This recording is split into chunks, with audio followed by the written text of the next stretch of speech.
Why all the excitement about Brazilian Jiu-Jitsu and not traditional Jiu-Jitsu, and what's the difference?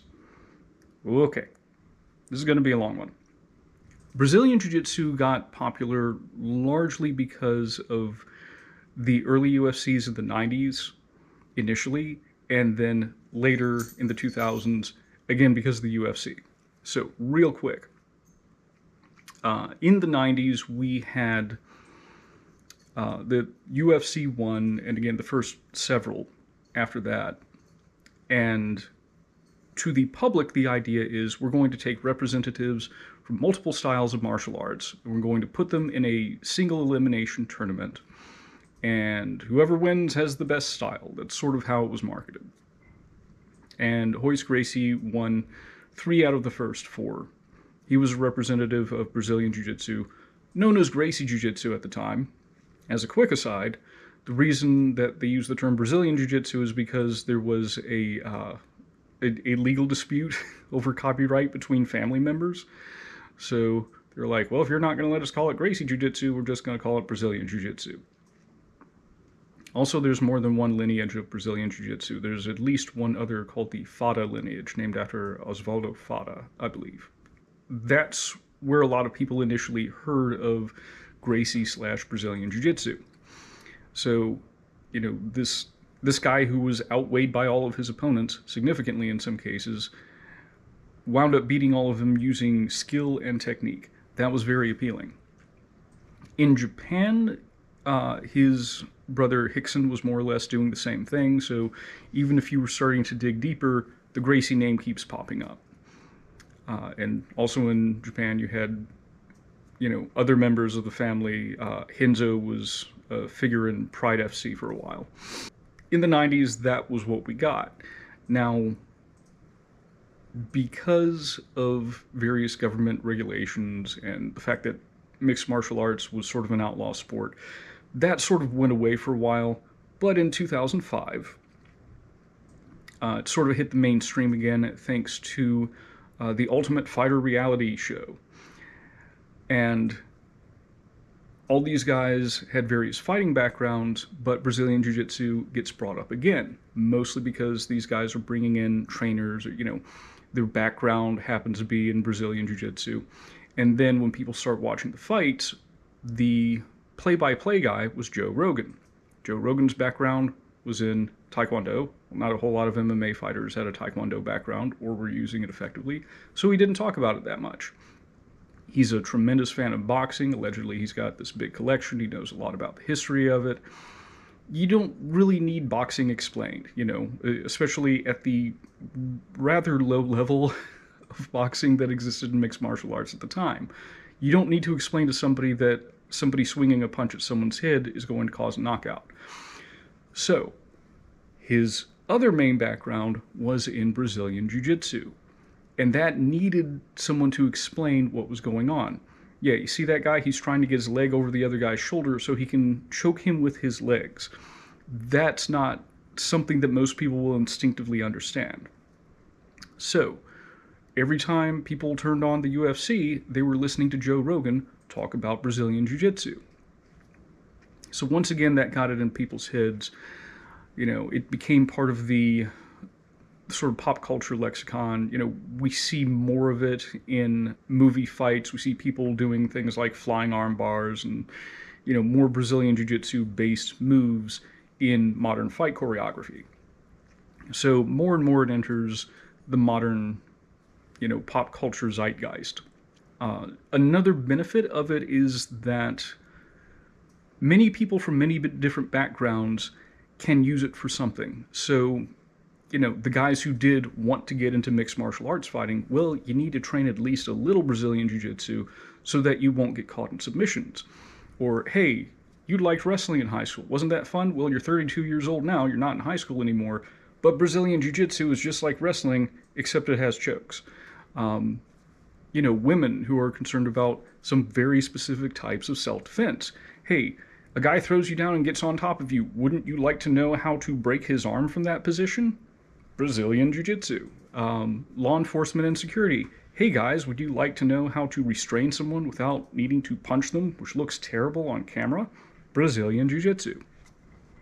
So its popularity has been maintained by the fact that people looking for different things can sort of find it all in this. And also, it should be noted that there was a tremendous marketing campaign from the Gracies and their cousins, the Machados, and a lot of their students during the 90s and early 2000s.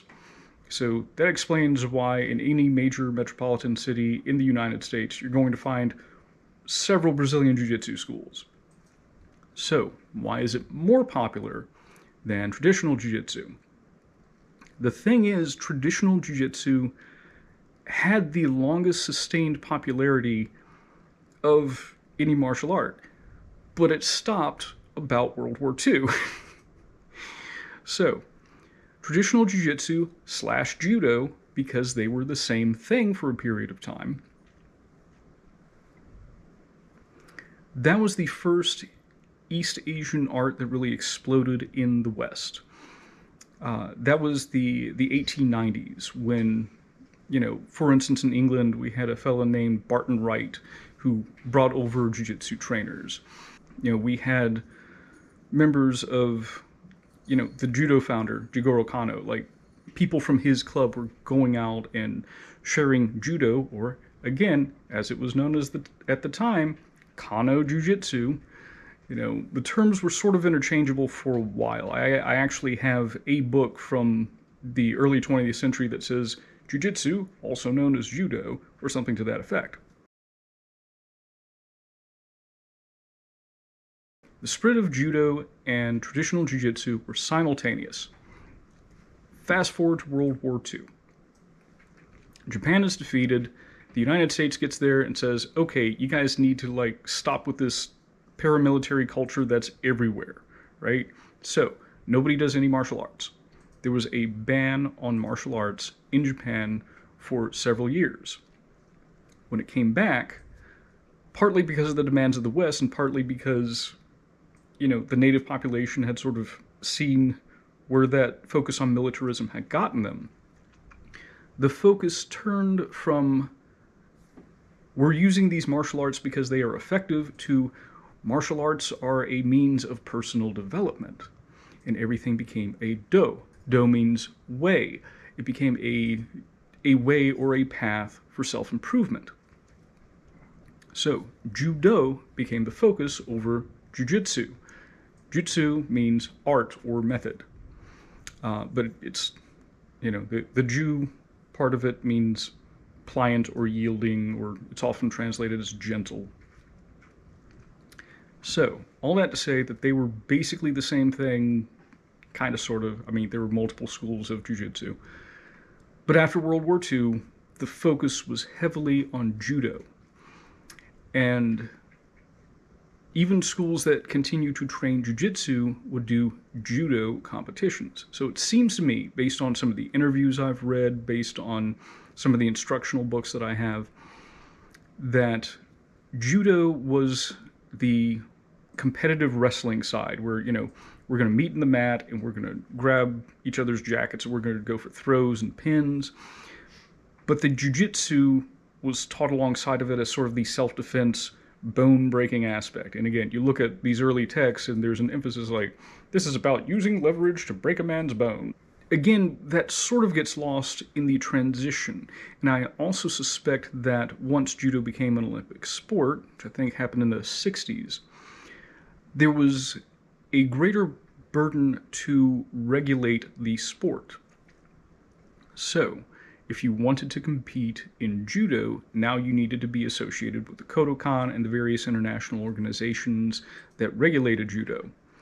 So, if you trained a family style of Jiu-Jitsu, but then you also had your guys going out and doing Judo competitions, well, now if you're not associated with the Kodokan, maybe you don't get to do Judo competitions anymore.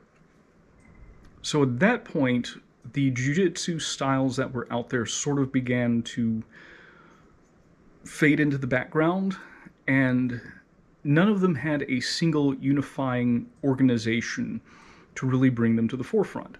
So you have, styles that are offshoots of the original Japanese styles. You have like Japanese family styles, but no unifying body for really any of these. There are a few out there, but they don't really unify globally all the jiu-jitsu schools. So, what are the differences between them? There was a time where there wouldn't be much difference between what the Gracies were teaching and what you might find in another jiu-jitsu school that taught a quote-unquote traditional style.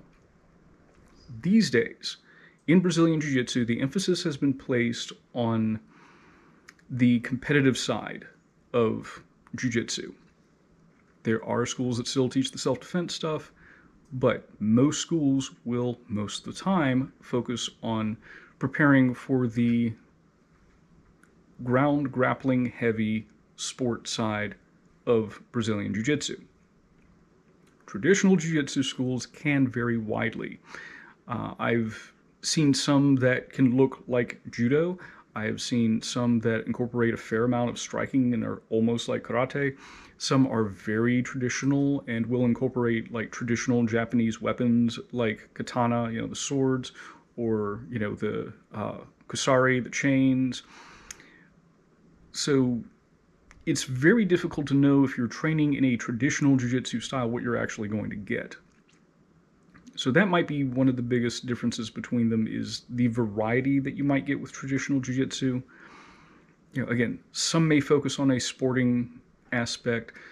Many focus on a self-defense aspect. I would say one of the things that seems to be common across traditional jiu-jitsu styles will be that there's sort of a question and answer approach to self-defense. So, the opponent comes in with an overhand strike and, you block it and stun him with a strike of your own and then throw him and finish him off. Where the opponent grabs your collar and, you defend against that and, again, hit him with your own move and finish it with a throw and a lock or a strike on the ground. So that seems to be a common theme across most of the traditional jiu-jitsu styles that I've seen. And I hope that answers your question.